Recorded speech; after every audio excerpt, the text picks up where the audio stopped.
Hello everyone, my name is Ante Agarwal from the class 6E. We gained independence from the British Empire about 75 years ago. But do you guys think India is really free? Let's ask the youth of India. Basically means that the citizens of a country have the fundamental rights and have the right to choose their government and have the right to safeguard their fundamental rights and their their own they have their own freedoms to choose from. But then again, there are certain other problems that our country currently faces, like corruption or poverty and child labor and many other such. There's female feticide that is still prevalent very much in our country. Very free.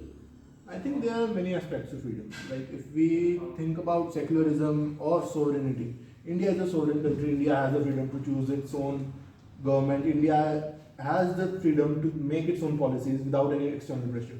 Every person in India has a freedom to practice his or her religion without like harming others. But there are many aspects in which India is not free, I'd say, because over the time the definition of freedom has also changed. Like since the emergence of social media, there are a lot of controversy about the freedom of speech. Everybody has different opinion about. Everybody has a different opinion, and they are very ready to voice their opinion over the internet, and they can lead to some clashes and some riots as well in some cases. So I think we have to look at freedom in a more complex way than we used to. What do you think of women empowerment?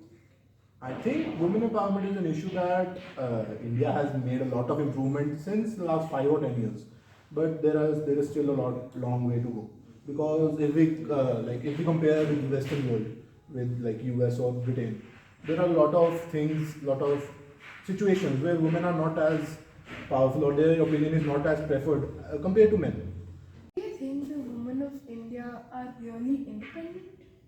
Well, I don't think so. There is a certain sect of women in India who are actually independent, who independence in the form of financial independence or independent in terms of making their own choice.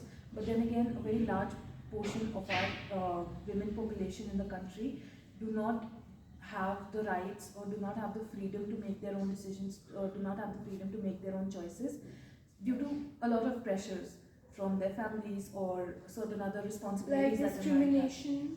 There is discrimination as well. In which aspects? Like, give me some examples where women are not exactly independent. I'd say that the issue that women are not really independent is a lot focused on the rural areas of India, because like in many rural areas they are not given the right of education. They are not like the parents don't prefer to send their girl child to school. They are made to work at home. If they are allowed to go to school, they're made to work at home as well. Do you think because of child labor, children are not really free? Yeah, definitely. Because see, child labor is basically parents forcing their children aged 14 and below to work with them in manual labor, in construction sites, or certain other professions that is not very safe for children. And even if not, the parents are not forcing them, the children are forced to undertake such activities because of their financial circumstances that they live in. You know, communal violence is currently going on in our country. Depending on that, what do you think is the future of India? Well, communal violence has always been a part of India, but I think currently in recent years, communal violence has increased a lot, and there are tensions between different communities. There's tensions between Hindu and Muslim. There's tensions between Sikhs and Hindus, and many other communities that are prevalent in the country. So I think the independence is kind of threatened in our country because of that.